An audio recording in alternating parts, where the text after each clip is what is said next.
নির্বাচন কর্মকর্তার সাথে কথা বললাম।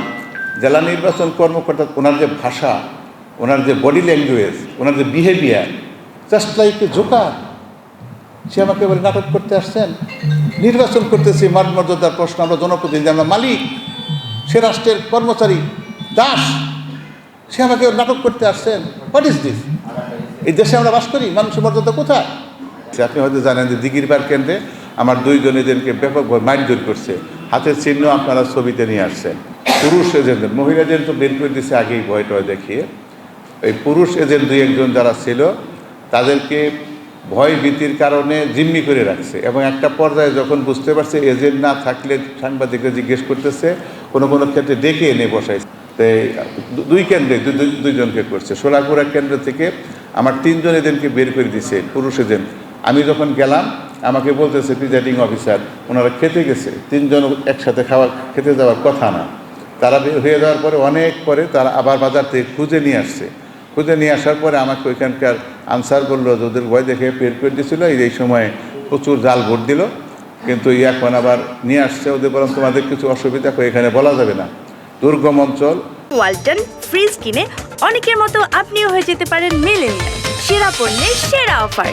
দস্যু দুর্বৃত্তের এলাকা, খুন খারাপি হয় দিনে দুপুরে, আপনার হারি অঞ্চলটা দেখেছেন।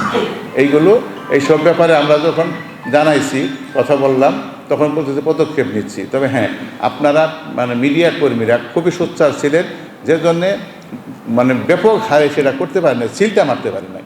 বাইরের পরিবেশ ভালো ছিল। যখন বিডিআর যায়, বিএসএফ, যখনই র্যাব যায়, যখনই স্ট্রাইকিং ফোর্স যায়, তখন শান্ত হয়ে যায়। কিন্তু ভিতরে তো এটা না। বরুইকুড়ি কেন্দ্রের সেলিম সাহেব, উনি যাকে যে যাইতেছে তাকে ভোট দিয়ে দাম কিছু নাই, এরকম একটা ঘটনা ঘটছে। আপনার সবগুলো কেন্দ্রতেই আদিবাসী অঞ্চলে এই কাজগুলো হয়েছে। থানার বাইরে ওইদিকে তার ভোটই বেশি, আমরা কিছু ভোট পাবো, কিন্তু এত ভোট কাস্ট হবে এটা তো ওই কোনো দিনই হয় না। এই ইউনিয়ন পরিষদ ইলেকশনেও হয় না। এই সব কিছুর পরে নির্বাচনে যে ত্রুটিগুলো আমরা তুলেছি, সবচেয়ে বড় কথা হলো যে আমাদের এই দীর্ঘদিনের যে ভোটের একটা চর্চা হয়েছে আমাদের প্রশাসনের, সেখান থেকে আমার মনে হয় এই রূপটা থেকে প্রশাসন যন্ত্র বেরিয়ে আসতে পারে নাই। আমি ইলেকশন অফিসারকে ফোন দিয়েছি, থানার উপজেলা ইলেকশন অফিসারকে ফোন দেওয়ার পরে উনি বলে আমার স্যারের সাথে কথা বলেন। আমি জেলা, কিন্তু এখন প্রশ্ন হচ্ছে যে আমরা এর প্রতিকার যেখানে যাব সেখানে এর উত্তরগুলো আমরা খুঁজবো আর কি।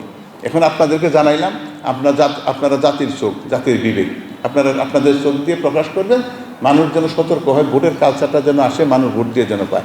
স্কুলের প্রধান শিক্ষক তারা ভোটকে এরকম করবে, মানুষ যাবে কোথায়? ছাত্ররা শিখবে এটা কি?